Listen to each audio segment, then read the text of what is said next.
नमस्कार, उत्तराखंड समाचार में आपका स्वागत है। मैं हिना जोशी छेत्री। आइए सबसे पहले नजर डालते हैं आज की सुर्खियों पर। प्रदेश में आज सामने नहीं आया एक भी कोरोना पॉजिटिव केस। राज्य में कुल मरीजों की संख्या हुई 60। 39 मरीजों को उपचार के बाद भेजा गया घर। रेड जोन में होने के कारण कुछ रियायतों के साथ पूर्व निर्धारित लॉकडाउन की पाबंदियों में रखा जा रहा हरिद्वार जिला। ऑरेंज जोन वाले देहरादून में फिर लौटी रौनक। 50% बाजार खुलने के साथ शराब की दुकानों पर दिखी भारी भीड़। ग्रीन जोन में शामिल बागेश्वर के बाजारों में लोगों ने की सोशल डिस्टेंसिंग का पालन करते हुए खरीदारी। दूसरे क्षेत्रों से आए 100 से ज्यादा प्रवासी स्वास्थ्य परीक्षण के बाद भेजे गए घर।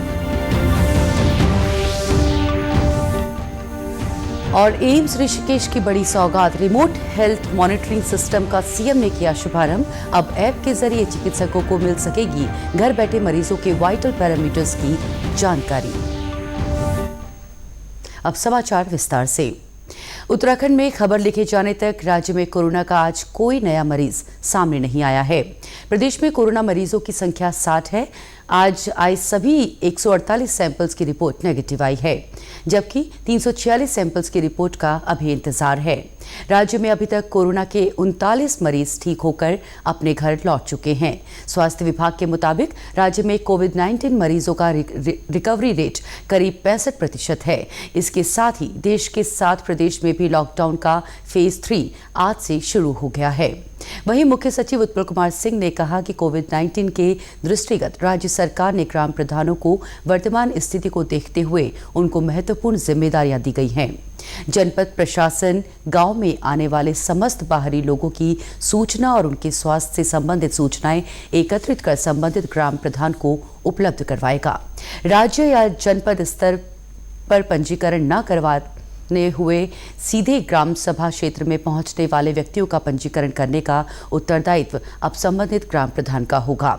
इसके साथ ही आरोग्य सेतु मोबाइल ऐप को इंस्टॉल करवाने और इसे उपयोग में लाने का उत्तरदायित्व भी संबंधित ग्राम प्रधान का होगा।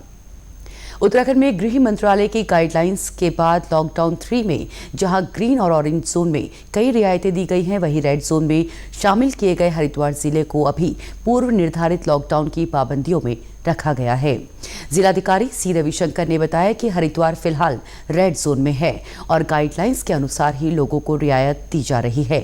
उन्होंने कहा कि आगे समीक्षा के आधार पर ही हरिद्वार को रेड जोन से दूसरे जोन में लाने पर फैसला लिया जाएगा। फिलहाल ज्वालापुर क्षेत्र, भगवानपुर सहित कुल 4 मुख्य कंटेनमेंट जोन बनाए गए हैं, जहां पर किसी भी प्रकार की आवाजाही प्रतिबंधित है, जबकि कई कंटेनमेंट जोन को शिथिल किया जा चुका है। हरिद्वार जो है रेड जोन में है। फिलहाल रेड जोन के लिए एमएचए के द्वारा कुछ गाइडलाइंस जारी किया है और उत्तराखंड गवर्नमेंट के द्वारा भी कुछ आदेश जारी किया है।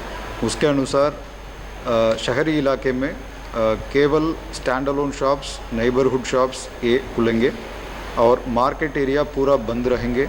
मॉल्स वगैरह बंद रहेंगे।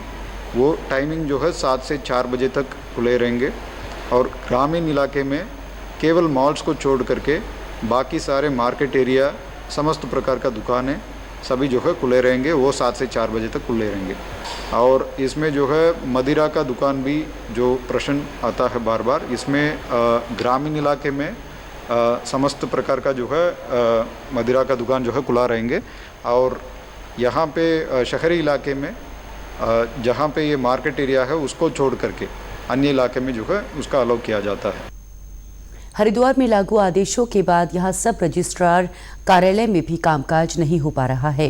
वकीलों का कहना है कि तहसील परिसर में भीड़ ज्यादा रहती है और वहां सामाजिक दूरी का पालन करना संभव नहीं है, इसलिए अभी यहां जमीनों की रजिस्ट्री का काम फिलहाल बंद है। तहसील एक ऐसी जगह है जहां पर कि सोशल डिस्टेंसिंग मेंटेन करना संभव ही नहीं है, क्योंकि जब कोई कार्यालय में रजिस्ट्री करना आता है तो नॉर्मल सी बात है 8-10 लोग साथ में आते हैं। चैम्बर आज 6x6 के हैं तो लोग कहाँ बैठेंगे 1 फुट 1 मीटर की दूरी बनाना चाहें तो हम चाहकर भी दूरी नहीं बना सकते। तो हमारे सभी अधिवक्ता महोदय ने, हमारे अध्यक्ष जी ने और सचिव ने मिलकर के डिसाइड किया और बाकी दस्तावेज लिखों ने मिलकर डिसाइड किया है कि जब सोशल डिस्टेंसिंग जो है हम कर ही नहीं सकते, तो इससे बढ़िया है कि जब तक लॉकडाउन ना खुले हम जो है तहसील के सभी कार्यों से पूर्णतः विरत रहेंगे, जिससे कि सभी लोग अपने घरों में सुरक्षित रह सकें। आज से शुरू हुए लॉकडाउन 3 में उत्तराखंड के ग्रीन और ऑरेंज जोन वाले जिलों में छूट मिलने के बाद बाजार और सड़कों पर रौनक दिखाई दी। राजधानी देहरादून में भी आज नज़ारा बदला बदला दिखाई दिया। 50% बाजार खुलने से लोग खरीदारी करने बाजारों में दिखाई दिए। वहीं शराब की दुकानें खोले जाने पर कई जगहों पर भारी भीड़ के साथ सोशल डिस्टेंसिंग का पालन न के बराबर दिखाई दिया। जिलाधिकारी आशीष श्रीवास्तव ने कहा कि लोग आज जरूरत का सामान खरीदने बड़ी संख्या में बाहर आए हैं। उन्होंने कहा कि जिला प्रशासन लगातार मॉनिटरिंग कर रहा है। एक सप्ताह में पूरी स्थिति देखने के बाद आगे का निर्णय लिया जाएगा। आज 50% शॉप्स ओपन किए गए हैं और जो लॉकडाउन 3 है उसका आज पहला दिन है, तो बहुत सारी शॉप्स आज ओपन करी गई हैं और काफ़ी दिनों बाद ओपन की गई हैं। तो आज लोग, जो कि बहुत सारे दिनों से उनके कई सारे इश्यूज़ होंगे, कुछ सामान टूटे होंगे या कुछ चीज़ें ख़राब हुई होंगी, तो उन सब की वजहों से लोग काफ़ी आज बाहर आए हैं। और बाकी 50% जो मार्केट है ट्रेड वाइज वो कल ओपन होगा। इसमें कई जगहों से एक ये बात आई है कि साहब कुछ ट्रेड्स हैं जो लिखे हुए नहीं हैं उसमें, तो उसके लिए पहले ही जो है ऑर्डर में लिखा हुआ है कि अगर कोई ऐसे ट्रेड हैं जो उसमें मेंशन नहीं है तो ऐसे ट्रेड्स को जो है वो संबंधित एसडीएम को मेंशन कर सकते हैं। वो हमारे पास आएगी तो फिर उसके बाद उनके भी दिनों को असाइन कर दिया जाएगा। वहीं उत्तराखंड में आज से शराब की दुकानों के खुलने के बाद बड़ी संख्या में लोगों की भारी भीड़ देखने को मिली। सुबह से ही लोग शराब की खरीदारी के लिए लाइनों में लगे नजर आए और सोशल डिस्टेंसिंग का पालन कई जगहों पर न होने पर विधानसभा अध्यक्ष प्रेमचंद अग्रवाल ने चिंता जताई। उन्होंने कहा कि ऐसे में कोरोना का संक्रमण बढ़ सकता है। सरकार को राजस्व से ज्यादा जनता की सेहत का ख्याल रखना होगा। सरकार को ये बात इसका विचार करना चाहिए, या तो इनको ऐसे नियंत्रण, ऐसे मानक तय करें, ऐसा दिशा निर्देश तय करें। राजस्व अपनी जगह है, लेकिन हमारी जनता का स्वास्थ्य सबसे बड़ा है। कोरोना यदि फैल गया तो राजस्व कहाँ से आएगा। ग्रीन जोन में आने के बाद बागेश्वर जिले में लॉकडाउन 3 के पहले दिन केंद्र सरकार की गाइडलाइन का खासा असर देखने को मिला। क्षेत्र में कई दुकानों को तय समय के लिए खोला गया, जिससे सड़कों पर फिर से रौनक लौटती दिखाई दी। सुबह 7 बजे के बाद दुकानें खुलनी शुरू हुई तो धीरे धीरे जरूरतमंद लोग खरीदारी के लिए बाजार पहुंचे। साथ ही लोगों ने मास्क पहनकर और सोशल डिस्टेंसिंग का ध्यान रखते हुए कोरोना के खिलाफ जारी लड़ाई में भरपूर सहयोग भी किया। आज 40 दिन के पश्चात यहाँ पर दुकानें खुली हुई हैं और ये आदेश बहुत ही हम लोगों को राहत भरा लगा। और सबसे बड़ी बात यह है कि पब्लिक के लिए भी राहत भरी खबर है, क्योंकि यहाँ पर लोग इस समय जो खरीदारी के लिए आ रहे हैं उनको जो है बहुत अच्छा लग रहा है। और सबसे बड़ी बात यह है कि यहाँ पर सोशल डिस्टेंसिंग और मास्क का पालन लोग स्वतः भी कर रहे हैं और हम शॉपकीपर से भी कर रहे हैं। लॉकडाउन 3 के बाद सरकार ने जो छूट दी है, आज काफ़ी समय बाद हम लोग ने भी अपनी दुकानें खोली हुई हैं और बाजार में भी काफ़ी चहल पहल है और सभी लोग और हम लोग भी सोशल डिस्टेंसिंग का पालन कर रहे हैं और उम्मीद करते हैं कि जल्दी ही कोरोना वायरस खत्म हो जाएगा और फिर उसी प्रकार से जनजीवन आदमी का चालू हो जाएगा। आज हार्डवेयर समेत निर्माण कार्यों से संबंधित दुकानें भी खोली गई तो दुकानदारों के साथ ही उपभोक्ताओं को काफी राहत मिली। दुकानों के बाहर और भीतर सोशल डिस्टेंसिंग का पूरा ध्यान रखा गया। हमारा हार्डवेयर का शॉप है और बहुत से पुरानी चीज़ें रुकी हुई थी, निर्माण कार्य रुके हुए थे लोगों के, वो लोग आ रहे हैं और अपना सामान वगैरह ले रहे हैं और हम इस चीज़ का ख्याल रख रहे हैं कि लोग अलग अलग खड़े रहें और सोशल डिस्टेंसिंग का अनुपालन किया जा रहा है। इसके साथ ही देहरादून से रोडवेज की कई बसों में सवार 100 से ज्यादा प्रवासियों को बागेश्वर लाया गया। यहां स्वास्थ्य विभाग ने सभी की स्क्रीनिंग कर उनका स्वास्थ्य परीक्षण किया, जिसके बाद प्रशासन ने सभी को होम क्वारंटीन होने के निर्देश देकर घर भेजा। हमारे उत्तराखंड राज्य के जो विभिन्न जनपदों में लोग जो रोजगार यापन के लिए अन्य कार्यों से गए थे और लॉकडाउन की अवधि में रुक गए थे, तो वो उनके आने का सिलसिला शुरू हो गया है।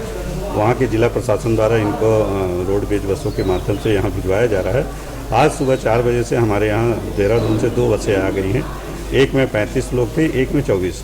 तो 35 की जो पहले आ गए थे तो उनकी स्क्रीनिंग डिस्ट्रिक्ट हॉस्पिटल में हुई है और उनको वहीं हमारे पुलिस और प्रशासन की टीम के द्वारा उनको नोटिस भी दिया जा रहा है। उत्तर प्रदेश के महाराजगंज से विधायक अमन मणि त्रिपाठी रविवार को उत्तराखंड पहुंचे, लेकिन बद्रीनाथ जाते हुए उन्हें पुलिस की कार्रवाई का सामना करना पड़ा। आज विधायक की कार का चालान किया गया, इसके साथ ही उनका लाइसेंस भी जब्त कर लिया गया। अमन मणि महाराजगंज जिले के नौतनवा विधानसभा से विधायक हैं। विधायक समेत 12 लोगों के खिलाफ राष्ट्रीय आपदा एक्ट और धारा 188 के तहत मुनिकीरेती थाने में मुकदमा दर्ज कर लिया गया है। बाद में निजी मुचलके पर उन्हें और उनके साथियों को छोड़ा गया। अनुमति तो थी इनके पास, किंतु उसमें कुछ शर्तों का उल्लंघन हो रहा था। जैसे 3 गाड़ी थी तो उनमें 9 आदमी होने चाहिए थे, मैक्सिमम 12 आदमी थे। इसी तरह से संभवतः मास्क नहीं पहने थे और तीसरा वैसे भी 5 से ज़्यादा आदमी अभी एक जगह अलाउड नहीं हैं। तो इस तरह के उसमें इश्यूज आने की वजह से उसमें आपदा अधिनियम और 188 और IPC और तीसरा जो ये अधिनियम है हमारा महामारी अधिनियम, एपिडेमिक एक्ट, इन धाराओं में 12 लोग के खिलाफ FIR दर्ज की गई है। देखिए, निश्चित रूप से चूक है। इस चूक को तो हम लोग दिखवा रहे हैं कि किस स्तर पर ये चूक हुई, क्यों हुई, और जब ये संज्ञान में जिस स्तर पर भी ठीक से जांच होकर संज्ञान में आया वहीं पर उनको रोक दिया गया और उनके खिलाफ मुकदमा भी दर्ज हुआ और उनकी जमानत भी उन्होंने कराई है।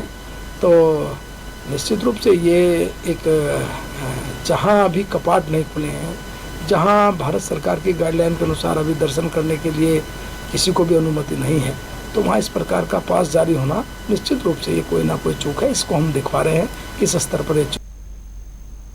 अखिल भारतीय आयुर्विज्ञान संस्थान यानी एम्स ऋषिकेश में आज रिमोट हेल्थ मॉनिटरिंग सिस्टम का लोकार्पण किया गया। मुख्यमंत्री त्रिवेंद्र सिंह रावत और निदेशक प्रोफेसर रविकांत ने संयुक्त रूप से वीडियो कॉन्फ्रेंसिंग के माध्यम से इस ऐप का विधिवत शुभारंभ किया। इस सिस्टम के द्वारा मरीज के स्वास्थ्य संबंधी वाइटल पैरामीटर्स की जानकारी मरीज के घर पर रहते हुए एम्स अस्पताल के कंट्रोल सेंटर में प्रदर्शित होगी। साथ ही संस्थान के विशेषज्ञ चिकित्सकों के परामर्श से मरीज स्वास्थ्य लाभ उठा सकेंगे।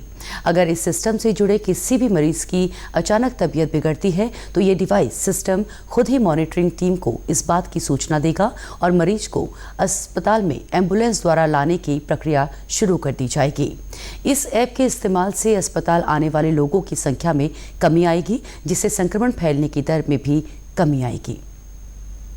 लॉकडाउन के कारण दूसरे राज्यों या उत्तराखंड के भीतर अन्य जिलों में फंसे लोगों को अपने घरों तक सकुशल पहुंचाने का काम प्रशासन द्वारा युद्ध स्तर पर किया जा रहा है।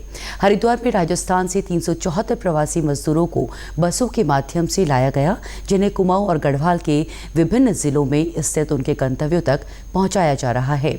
आपको बता दें कि बाहर से आए इन प्रवासियों को प्रशासन ने ऋषिकुल राहत शिविर में रखा, जहां पुलिस की निगरानी में स्क्रीनिंग कर मेडिकल परीक्षण के बाद इनको रवाना किया गया। वहीं देहरादून में फंसे चमोली जिले के 1351 लोगों को उत्तराखंड परिवहन निगम की 46 बसों के माध्यम से चमोली लाया गया। जिलाधिकारी स्वाति एस भदौरिया और पुलिस अधीक्षक यशवंत सिंह चौहान ने गौचर में इन सभी वापस आए लोगों के स्वास्थ्य परीक्षण, भोजन व्यवस्था और उनके गंतव्य स्थलों तक भेजने से जुड़ी विभिन्न व्यवस्थाओं का स्थलीय निरीक्षण कर आवश्यक दिशा निर्देश दिए। ये हमारे कल देहरादून से लगभग 1350 लोग यहाँ पे जनपद चमोली में आए और जिनको कि संबंधित तहसीलों को और संबंधित गांव में जहाँ को वो बिलोंग करते थे वहाँ पे मेडिकल एग्जामिनेशन वगैरह कराकर उनको भेज दिया गया है। और आज भी कुछ और लोगों के आने की संभावना है जो कि शायद चंडीगढ़ से रहे। नोवेल कोरोना वायरस के कारण देश में जारी लॉकडाउन के बीच कुछ सकारात्मक चीजें भी देखने को मिली। जहां एक और प्रदूषण के स्तर में कमी आई तो वहीं पशु पक्षी भी बेखौफ रिहायशी इलाकों में चहलकदमी करते नजर आए। इसी कड़ी में रामनगर में बहने वाली कोसी नदी के पानी में 40% तक बैक्टीरिया में कमी दर्ज की गई है। जल संस्थान के water quality and testing monitoring laboratory के एनालिस्ट राजेंद्र चंद्रा ने जानकारी दी कि इस इलाके में पहाड़ों से लेकर मैदानी इलाकों के कई गाँव, कस्बे और कॉर्बेट पार्क की सीमा से लगे रिजॉर्ट शामिल हैं, जिससे यहां प्रदूषण बढ़ने की संभावना लगातार बनी रहती है। लेकिन जारी लॉकडाउन के कारण अब कोसी में बहने वाला पानी काफी हद तक साफ हुआ है। मोस्ट पोर्टेबल 180.3 के आसपास यहाँ पे जो है पहले इतना बैक्टीरिया आता था 100 ml में, लेकिन अभी जो है ये थोड़ा कम हुआ है, 14% कम हुआ है, क्योंकि अभी एंथ्रोपोजेनिक एक्टिविटी से सीजनल वेरिएशंस के कारण से बैक्टीरिया अभी थोड़ा कम हुआ है। जैसे ई कोलाई कम हुआ है, अभी टोटल कॉलीफॉर्म कम हुआ है, फीकल कॉलीफॉर्म कम हुआ है। अगर मन में कुछ करने की लगन हो तो इंसान एक ना एक दिन कामयाब जरूर होता है। इस बात को सच कर दिखाया है अल्मोड़ा के रहने वाले महिपाल सिंह भंडारी और उनकी पत्नी प्रीति भंडारी ने। दरअसल दोनों ने मिलकर 2 कमरों में न सिर्फ मशरूम उत्पादन का काम शुरू किया, बल्कि स्वयं सहायता समूह की स्थापना कर कई महिलाओं को प्रशिक्षित भी किया। अब आलम यह है कि मशरूम उत्पादन से इनके स्वयं सहायता समूह से जुड़ी महिलाएं लाभान्वित हो रही हैं। साथ ही दूसरे ग्रामीण क्षेत्रों के महिला समूह भी इनसे प्रेरित होकर प्रशिक्षण ले रहे हैं। समूह के अध्यक्ष प्रीति भंडारी का कहना है कि उनकी ये पहल महिलाओं को आत्मनिर्भर बनाने के साथ शहरों की ओर बढ़ रहे पलायन को रोकने की ओर उठाया गया एक कदम है। मेरे द्वारा यहाँ पर मशरूम उत्पादन का कार्य किया जा रहा है और मैं मशरूम उत्पादन का प्रशिक्षण भी देती हूँ महिलाओं को। इस प्रशिक्षण का मेरा मेन उद्देश्य यही है कि आपने देखा होगा कि आजकल सारे लोग गांव से शहरों की ओर पलायन कर रहे हैं, तो ये एक ऐसी खेती है जिसमें आपको किसी खेत की जरूरत नहीं है। ये आपके जो गाँव में जो पुराने मकान पड़े हुए हैं उनमें आप उसके अंदर कर सकते हैं। तो इसमें आपको ना बारिश का भय है, ना बंदरों का डर है, कुछ भी आपको टेंशन नहीं है। और दूसरा, इसमें आपको एक ये रोजगार का बहुत अच्छा साधन है। जो महिलाएं घर में रह के बकरी पालन, गाय पालन करती हैं, वो अपने बच्चों को भी देख सकती हैं घर पे और सारे काम उनके साथ एक साथ हो सकते हैं। स्वयं सहायता समूह के प्रबंधक महिपाल सिंह भंडारी का कहना है कि मशरूम उत्पादन से उन्हें अच्छी आय हो रही है, साथ ही लोगों को इस खेती की ओर प्रेरित करने का मौका भी मिल रहा है। हमारा उत्पादन काफ़ी अच्छा बाजार में वो बिक रहा है और लोगों को बहुत पसंद आ रहा है और अपना स्वयं कार्य होने की वजह से उससे हमारा आजीविका का भी काफ़ी अच्छा आय हो रही है। लोगों से भी आग्रह करते हैं कि आप बाहर न जाकर उत्तराखंड में ही स्वरोजगार के लिए वो करें और जो भी हमसे सहायता होगी हम उसको उनके साथ हैं। समूह की सदस्य बसंती देवी और कमला देवी का कहना है कि वे लोग मशरूम उत्पादन के काम के साथ ही अपने घर का काम आसानी से कर सकते हैं, जिससे उन्हें घर बैठे आर्थिक लाभ हो रहा है। मैं इनके इसमें काम में शामिल हूँ, तो इसी से मेरा गुजारा चलता है और बच्चे इसी से पलते हैं। अपना घर का जो भी काम हम करके जो भी मेरे पास टाइम बचता है मैं यहाँ आती हूँ, मेरा अपना खर्चा निकल जाता है। अपने घर की देख रेख के साथ साथ मैं ये काम भी करती हूँ। उत्तराखंड के समाचारों में आज बस इतना ही। चलते चलते मुख्य समाचार एक बार फिर। प्रदेश में आज सामने नहीं आया एक भी कोरोना पॉजिटिव केस। राज्य में कुल मरीजों की संख्या हुई 60। 39 मरीजों को उपचार के बाद भेजा गया घर। रेड जोन में होने के कारण कुछ रियायतों के साथ पूर्व निर्धारित लॉकडाउन की पाबंदियों में रखा जा रहा हरिद्वार जिला। ऑरेंज जोन वाले देहरादून में फिर लौटी रौनक। 50% बाजार खुलने के साथ शराब की दुकानों पर दिखी भारी भीड़। ग्रीन जोन में शामिल बागेश्वर के बाजारों में लोगों ने की सोशल डिस्टेंसिंग का पालन करते हुए खरीदारी। दूसरे क्षेत्रों से आए 100 से ज्यादा प्रवासी स्वास्थ्य परीक्षण के बाद भेजे गए घर।